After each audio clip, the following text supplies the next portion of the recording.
So, what is live streaming and why should you care? Well, there's lots of reasons and we're going to cover them in this video. Now, first of all, let me give you a brief introduction to live video streaming. Live video streaming means that you can stream video live from a device, generally a smartphone, to anybody else who happens to have the app installed either on their smartphones or, in the case of the software we're going to be talking about in this video, which is Facebook Live, on their computer or tablet device as well. And having live video streaming is a bit like having your own TV station. You can broadcast your own programming anytime that you want to anyone who has the equipment that's necessary to pick it up. However, unlike with a real TV station where you need a studio with lots of cameras and lighting and all sorts of other stuff, and you need a control gallery with lots of expensive equipment and highly trained technicians, and you need a stonking great transmitter tower to transmit the signal to a local area, or you need a satellite uplink if you're going to be broadcasting your TV station on satellite or cable. With live video streaming, and in particular with Facebook Live, all you need is a smartphone and the app. Now, of course, the concept of video streaming has been around for a while. Skype, in particular, has been a feature for many years. And a lot of people say, well, isn't Skype live video streaming? Well, yes and no. You see, Skype limits the number of people that you can share video with. You can have a one-on-one video conversation with somebody over Skype, or you can have a Skype conference call, but there is a limit to the number of people that you can share the video with. Now, Facebook Live allows video to be streamed publicly. Anyone who has the app or is among your Facebook friends can tune in and start watching at any time that you're broadcasting, that is.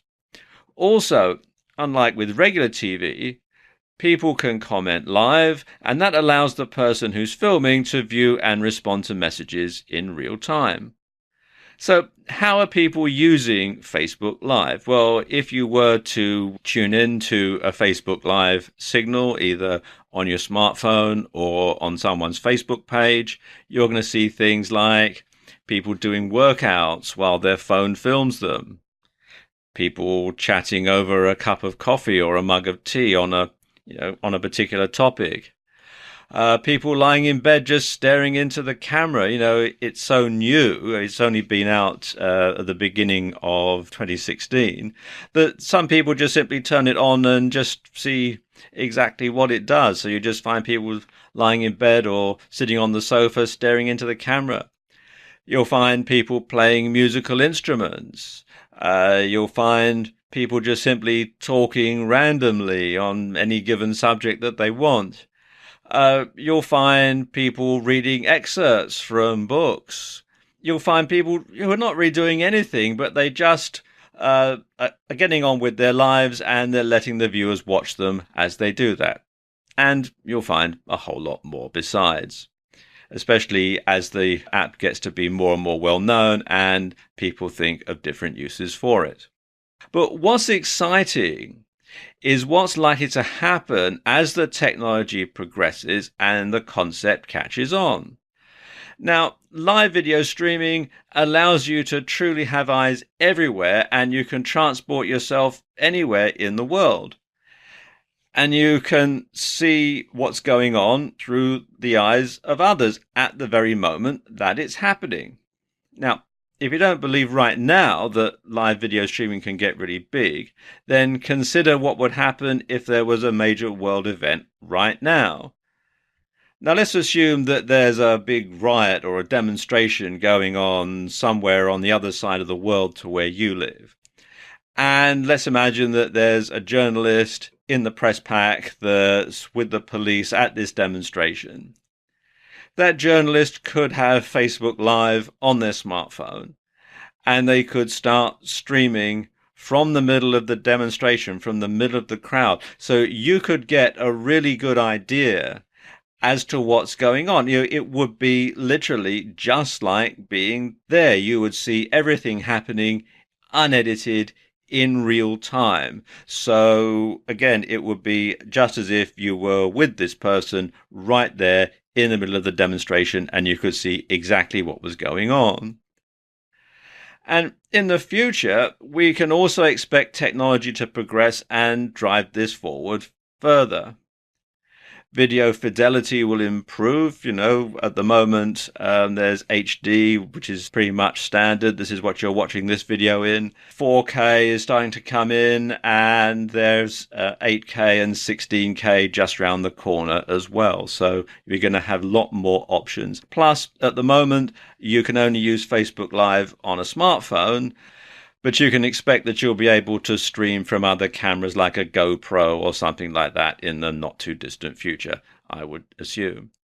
So again, this is so new that it's going to really take off, and the options, we're only just starting to scratch the surface of the sort of things that you can do with live streaming video.